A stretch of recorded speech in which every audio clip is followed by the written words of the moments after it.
selamat pagi anak-anak sekolah minggu. Selamat hari Minggu. Dan hari ini kita kembali bertemu dalam ibadah sekolah minggu. Lause Herti dan Lause Jonathan Edward akan menemani anak-anak untuk beribadah pada hari Minggu ini.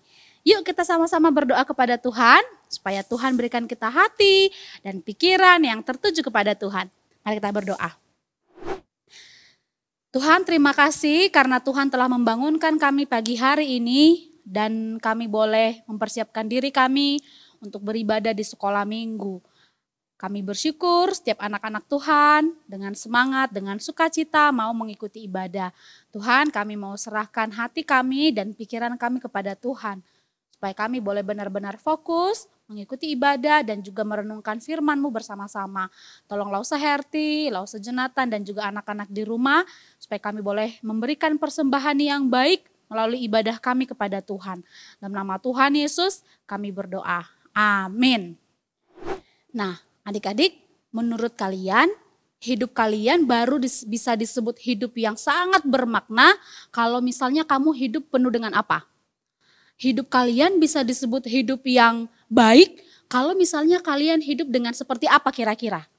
Apakah menurutmu hidup yang penuh makna, hidup yang baik itu kalau kamu kaya? Atau hidupmu bahagia terus gak ada sedih-sedihnya? Nah, belum tentu ya. Tapi yang pasti begini, kita sebagai anak Tuhan, hidup kita itu akan penuh dengan makna kalau kita menjalankan tugas kita sebagai pelayan-pelayan Tuhan ya. Ada satu pujian berjudul Pekerja Kristus yang Mulia ya. Kita ini Lause Herti, Lause Jonathan dan juga kamu di rumah adalah semua pelayan Tuhan, pekerja Kristus. Kita mau nyanyikan lagu ini sama-sama ya.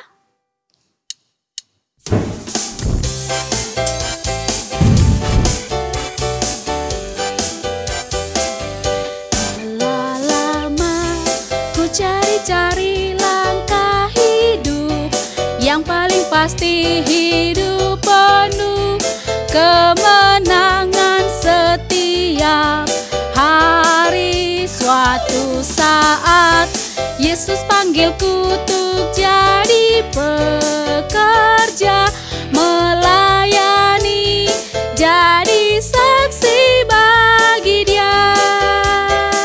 Bukan sembarang pekerja, la la la, Yesusku luar biasa. La la la, Dia raja segala raja. La la la, memanggilku menuai ladangnya, hanya anugerah semata. La la la, aku dipakai olehnya. La la la, sungguh amat istimewa menjadi pekerja Kristus yang mulia. Nyanyikan lagi ya, sekali lagi.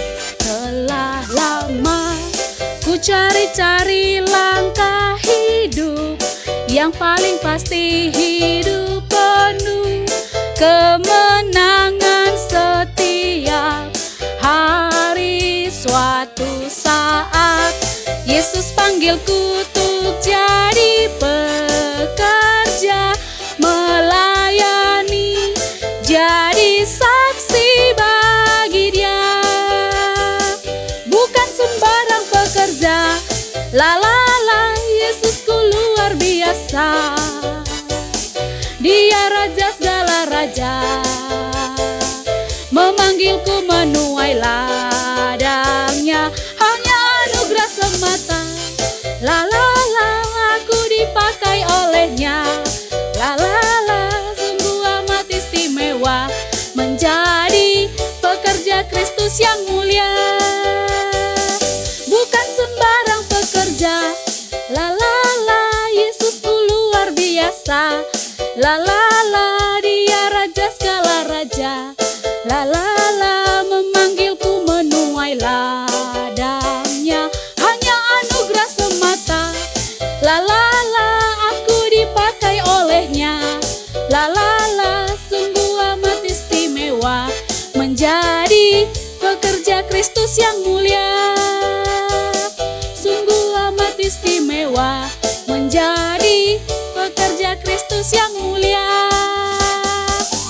Iya, adik-adik, kita adalah orang-orang yang istimewa. ya, karena kita boleh dipakai oleh Tuhan menjadi pekerjanya atau menjadi pelayannya. Jadi kita harus bersyukur untuk hal itu. Nah, adik-adik, sebagai seorang pekerja Kristus, sebagai seorang pelayan Tuhan, apa sih yang harus kita lakukan? Apa sih pekerjaan kita? Nah, ada satu tugas paling utama yang harus kita lakukan, yaitu apa? Kita akan mengabarkan sebuah kisah untuk bangsa-bangsa. Sebuah kisah yang harusnya akan mengubah hati yang berdosa, akan mempertobatkan banyak orang. Kisah yang sangat indah. Kisah tentang apa? Tentu kisah tentang Yesus yang adalah juru selamat. Kita akan merenungkan firman Tuhan, kita mau nyanyikan satu pujian. Ada kisah untuk bangsa-bangsa.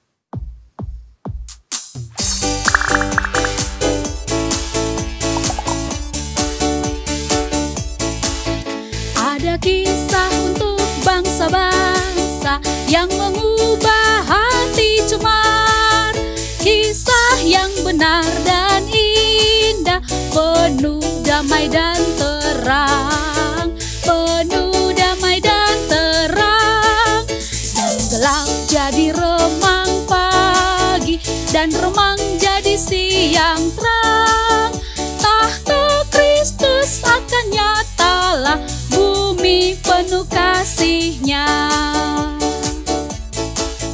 Beritakan juru selamat dunia yang menanggung derita susah. Ya, panggil umat-Nya di dunia taat pada firman-Nya. Taat pada firman-Nya. Dan gelap jadi remang pagi, dan remang jadi siang terang. Tahta Kristus akan nyatalah, bumi penuh kasih-Nya. Yuk, mari kita berdoa untuk firman Tuhan. Benar Tuhan, sebagai anak-anak Tuhan, sebagai pelayan-pelayan Tuhan, sebagai pekerja-pekerja Tuhan, kami harus melakukan satu tugas kami yang paling penting, yaitu memberitakan kisah tentang juru selamat kepada orang lain. Memberitakannya lewat perkataan, memberitakannya juga lewat kehidupan kami sehari-hari. Tuhan, kami mau merenungkan firman Tuhan, belajar dari kebenaran firman Tuhan, berikan kami kerendahan hati untuk mau diajar oleh Tuhan. Tolong Laus Herti yang akan memberitakan renungan firman Tuhan. Tolong anak-anak juga yang akan bersama-sama mendengarkan supaya firman-Mu boleh kami mengerti dan kami boleh lakukan. Terima kasih Bapa, dalam nama Tuhan Yesus kami berdoa. Amin. Adik-adik, pernah nggak kamu lihat sebuah tetesan air lalu kemudian dia menetes di sebuah air yang banyak begitu ya, lalu muncul riak-riak begitu. Apa tuh riak-riak? Nah, coba kita lihat gambar berikut ini ya. Nah, adik-adik, tadi riak-riak itu tuh yang ada lingkaran-lingkaran begitu ya. Jadi ketika air itu netes, twing gitu ya. Lalu kemudian ada gelombang-gelombang yang dari kecil menjadi besar, lebih lebar lagi, lebih lebar lagi. Nah, adik-adik, riak-riak ini seperti Injil yang sedang diberitakan kepada banyak penjuru. Tuhan memerintahkan ketika dalam firman-Nya, ketika Tuhan mau naik ke surga ya, Tuhan memerintahkan kepada para murid untuk memberitakan Injil dari Yerusalem tempat mereka tinggal ke Yudea di luar mereka ya, sampai Samaria dan sampai ke ujung bumi. Artinya dari titik mereka ada kemudian ke tempat yang lebih luas lagi, lebih luas lagi, lebih luas lagi. Ini adalah tugas yang Tuhan berikan kepada para murid. Tetapi bagaimana caranya supaya murid-murid bisa memberitakan Injil kepada orang-orang di luar bangsa mereka? Selalu banyak cara. Beberapa minggu yang lalu kita bicara ya, mendengarkan firman Tuhan, bagaimana kekristenan itu dikejar-kejar oleh bangsa Romawi ya, ditekan oleh bangsa Romawi sehingga orang-orang Kristen melarikan diri ke berbagai penjuru dunia ya, dan di sana mereka memberitakan Injil. Nah, kali ini giliran Paulus.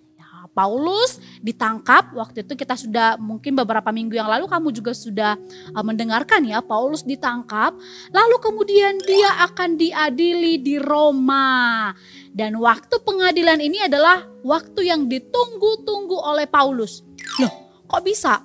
Dia kok bisa mau diadili kok malah ditunggu-tunggu. Nah, adik-adik, Roma adalah pusat dari perdagangan seluruh dunia. Jadi Roma ini adalah kota sentral di mana orang dari seluruh bangsa berada di sana untuk melakukan berbagai aktivitas perdagangan, politik dan lain sebagainya.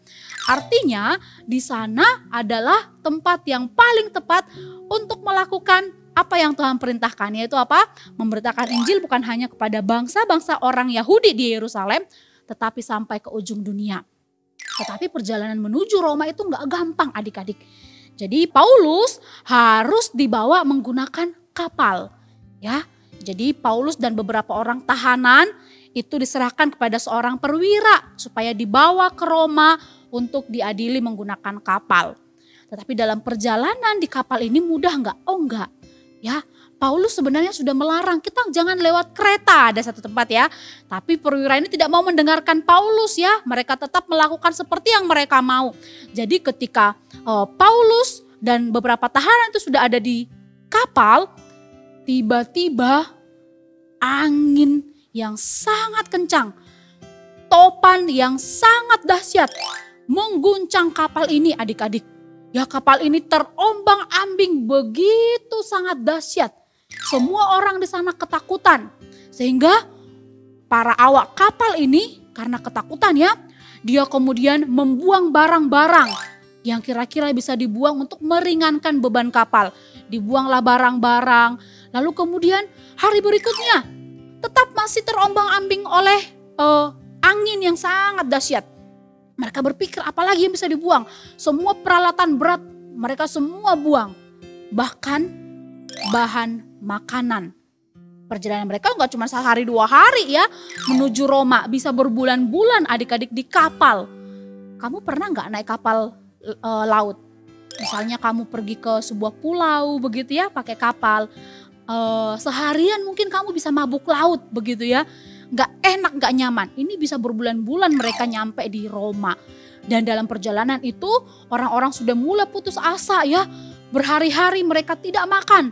Sudah dibuang bahan-bahan makanan. Lalu Paulus berdiri. Dia melihat keputusasaan di mata orang-orang yang ada di kapal itu. Lalu dia berdiri, dia bilang begini.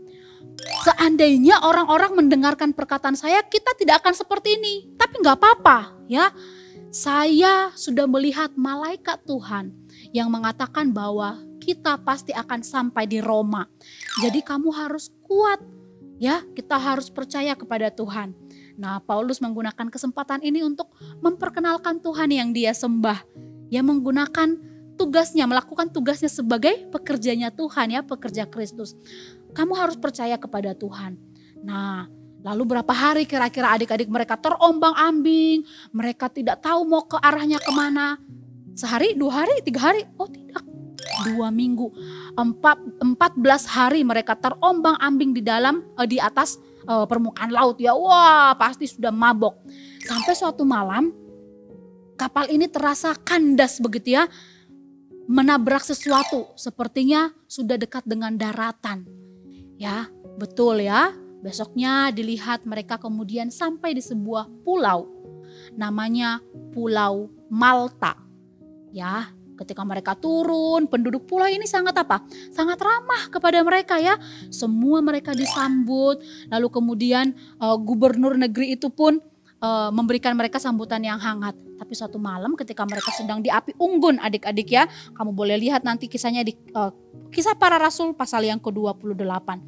Ketika Paulus sedang taruh ranting ke atas api unggun. Siapa yang pernah ikut api unggun kalau retret gitu ya?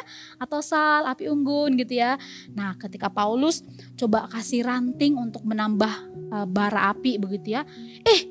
Ternyata ada seekor ular yang menggantung di ranting ini. Lalu kemudian ular ini mematok tangannya Paulus ya. Ular beludak ini terkenal sebagai ular yang sangat beracun. Kalau seorang digigit, maka dia akan mati seketika. Lalu orang-orang mulai bergosip tentang Paulus. Mereka mengatakan, pasti orang ini adalah orang yang sangat berdosa. Karena meskipun dia lepas dari laut, ya, laut yang begitu bergelora, tetapi ternyata Dewi Keadilan. Nah, mereka ini penyembah dewa. Ternyata Dewi Keadilan tidak melepaskan dia sampai kemudian tangannya digigit ular. Tapi apa yang terjadi? Paulus hanya mengibaskan tangannya, kemudian ular ini masuk ke dalam api dan mati, dan dia tidak kenapa-napa. Dia tidak mati. Yang terjadi kemudian adalah orang-orang yang ada di Pulau Malta, mereka melihat, wah dia ini dewa. Mereka menganggap Paulus itu adalah orang yang sangat hebat, bahkan menganggapnya sebagai dewa. Nah, sekali lagi, Paulus menggunakan kesempatan itu sebagai waktu untuk mengebarkan Injil, ya. Dia melakukan tugasnya. Dia membicarakan tentang Kristus, dia ceritakan tentang Kristus. Sampai kemudian semua orang yang ada di sana pun percaya kepada Kristus. Nah, beberapa bulan kemudian adik-adik mereka beristirahat di sana ya selama 3 bulan. Lalu selama 3 bulan itu juga Paulus melakukan banyak hal ya. Dia menyembuhkan banyak orang sakit di sana ya. Salah satu adalah papa dari gubernur orang yang memimpin Pulau Malta, teman-teman. Ya, di sana juga banyak orang yang disembuhkan. Nah, 3 bulan kemudian mereka juga diberangkatkan dengan baik oleh penduduk Pulau Malta ini. Mereka diberangkatkan menuju Roma. Nah, setelah mereka sampai di Roma, adik-adik, Paulus ini diperlakukan dengan baik karena dia adalah seseorang yang berkewarganegaraan Roma, ya. Lalu dia di sana diizinkan untuk tinggal di rumahnya sendiri, rumah tahanan ya. Dia akan disidang tapi dia akan ada di sana di rumah sendiri. Dan banyak orang Kristen di kota Roma. Ya, dan orang-orang Kristen ini datang kepada Paulus. Paulus dengan senang hati mengajar mereka. Dan semakin banyak lagi orang yang percaya. Tuhan memakai Paulus untuk memberitakan firman Tuhan kepada banyak bangsa. Ingat tadi Loh Seherti bilang apa? Kota Roma adalah kota sebagai pusat perdagangan. Di mana banyak bangsa-bangsa asing yang ada di sana. Jadi bangsa-bangsa asing ini pun mendengar tentang Kristus. Jadi Tuhan memakai Paulus untuk dia memberitakan firman Tuhan kepada bangsa-bangsa lain, orang Yahudi dan orang non-Yahudi. Ya, di sana banyak orang yang percaya. Selain mengajar orang-orang, selain memberitakan Injil, apalagi yang dilakukan Paulus di Roma? Dia juga menulis surat. Kalian tahu adik-adik apa aja tuh? Dalam Alkitab kita tuh banyak tulisan Paulus ya. Surat yang diberikan Paulus kepada gereja-gereja. Ada yang tahu? Ya pasti kamu tahu ya, Efesus, Galatia, bahkan Roma ya. Ya, kisah para rasul itu bukan ditulis oleh Paulus ya, tetapi ditulis oleh Lukas. Nah, jadi ada banyak surat tuh yang ditulis oleh Paulus. Tetapi yang dia tulis di Roma salah satunya adalah surat Galatia. Apa sih yang ditulis oleh Paulus? Ngapain dia menulis surat kepada gereja-gereja di tempat lain? Supaya apa? Pertama, menguatkan mereka. Jadi mungkin banyak permasalahan-permasalahan dalam gereja Tuhan di kota itu. Misalnya Galatia, adik-adik. Galatia itu banyak orang yang sedang disesatkan. Ada orang yang mengajarkan keselamatan itu tidak cukup hanya percaya kepada Kristus. Kita harus melakukan hukum Taurat dengan baik begitu ya. Jadi banyak orang yang berusaha berbuat baik, melakukan hukum Taurat sebaik-baiknya gitu ya. Lalu Paulus merasa perlu memperingatkan jemaat. Kenapa kamu sudah diberi anugerah, tapi kamu kenapa kayak orang bodoh? Ya, sehingga kamu juga percaya kamu harus melakukan Taurat baru selamat. Siapa yang bikin kamu bodoh? Nah, ini yang diingatkan oleh Paulus. Banyak lagi persoalan-persoalan ya kepada jemaat Efesus, yang ada juga pengajar-pengajar palsu. Nah, jadi Paulus ini menulis surat kepada orang-orang di sana, menguatkan mereka, meluruskan pemahaman mereka, dan juga mengajar mereka tentang apa yang benar. Nah, adik-adik kita lihat ya, Tuhan itu bekerja dengan luar biasa. Injil atau kisah tentang Kristus itu tadinya ada di Yerusalem, kemudian sekarang sudah menyebar.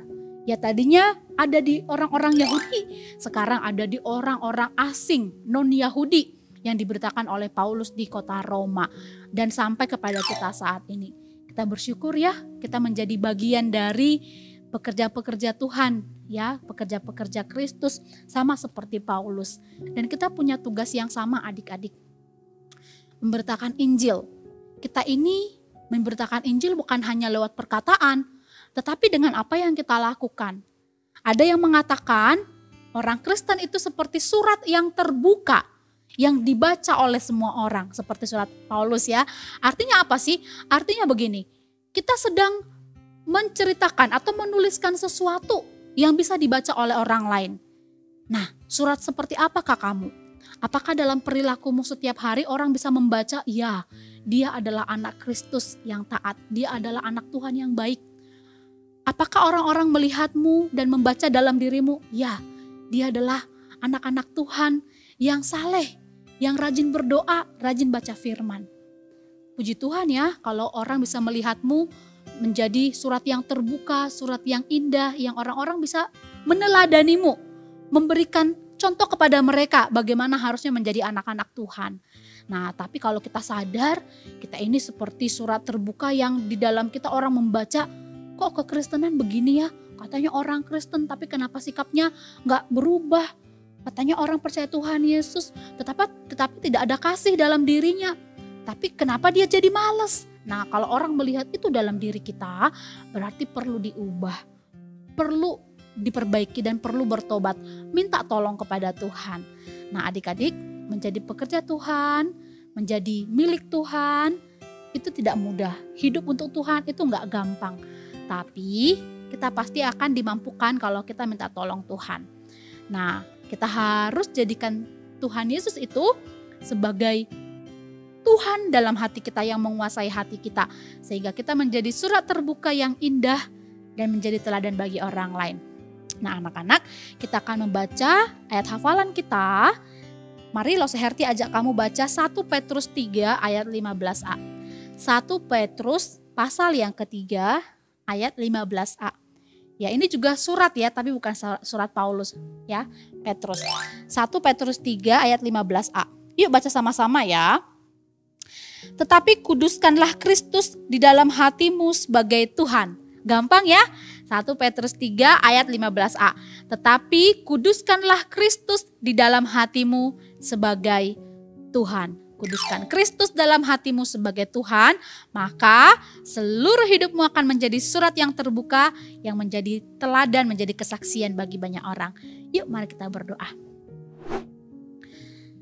Tuhan, terima kasih Engkau memberikan kami teladan seperti Bapak Paulus, yang meskipun dalam segala kesusahan hidupnya, dia masih tetap memberitakan Injil, baik dalam waktu sehat maupun dia tidak sehat, dalam waktu yang baik maupun tidak baik, bahkan diancam kematian, dia tetap memberitakan Injil Tuhan. Tuhan, kami juga adalah anak-anak yang diberikan hak istimewa menjadi pekerja Kristus, dan kami ini seperti surat yang terbuka yang harus dibaca oleh banyak orang. Tuhan, meskipun kami sering kali berdosa dan melakukan apa yang tidak disenangi oleh Tuhan, tapi kami rindu baik Loseherti dan anak-anak di rumah Tuhan boleh pakai menjadi kesaksian bagi banyak orang. Orang bisa membaca dalam diri kami bahwa kami adalah anak-anak Tuhan yang baik, dan kami terus belajar untuk serupa Engkau ya Tuhan. Tuhan tolong, Tuhan kuatkan kami. Terima kasih untuk firman-Mu, terima kasih untuk anak-anak yang mendengarkan dengan baik. Dalam nama Tuhan Yesus kami berdoa. Amin. Adik-adik, kita semua sudah diberkati oleh Tuhan ya. Banyak berkat yang bisa kita nikmati setiap hari. Karena itu kita mau mengucap syukur kepada Tuhan melalui persembahan kita yang anak-anak boleh berikan melalui rekening gereja kita ya, transfer ke rekening gereja atau scan QRIS yang ada di layarmu. Supaya apa yang kamu berikan ini berkenan di hadapan Tuhan, kamu harus mendoakannya ya. Minta Tuhan yang boleh pakai sesuai dengan kehendak Tuhan.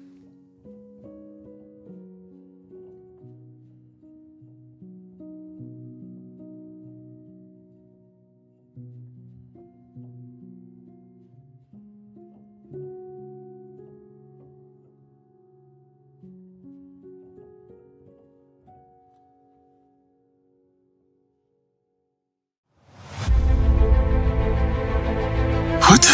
How'd it go for it? You know what that's gonna say? Joe Gardner. I did it. I got it. Oh my gosh. Fighting this. I don't wanna. Hey, look, I already know everything about no smell, no taste. Won't want anything to do with it. You're missing out on the joys of life, like pizza. Wow, it's my life.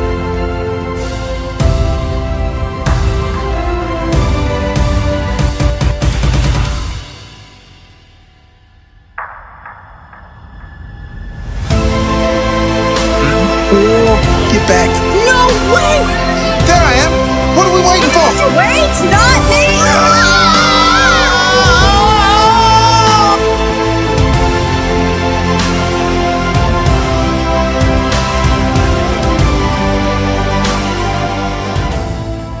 It's where you walk from now on. But what about Tara?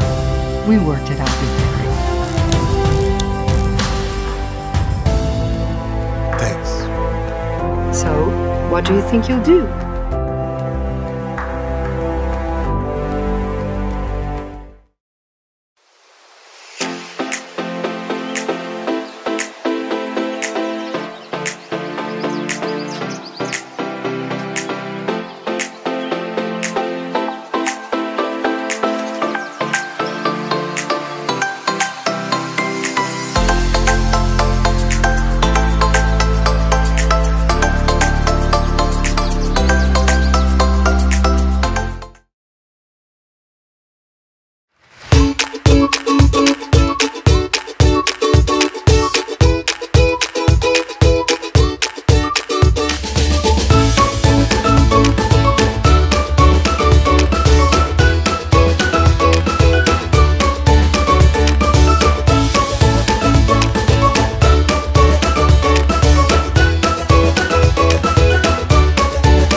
Anak-anak, ibadah kita hari ini sudah selesai. Losa Herti tidak akan pernah bosan mengingatkan bagi semua adik-adik di sekolah minggu yang sudah mendapatkan berkat, kamu harus share link yang ada pada kamu ya. Kasih ke siapa? Kasih ke teman yang belum beribadah, kasih ke keluarga, saudara dan lain-lain ya, supaya orang-orang juga mendapatkan berkat seperti kamu. Nah, ibadah kita sudah selesai. Losa Herti mengucapkan selamat hari Minggu. Tuhan memberkati.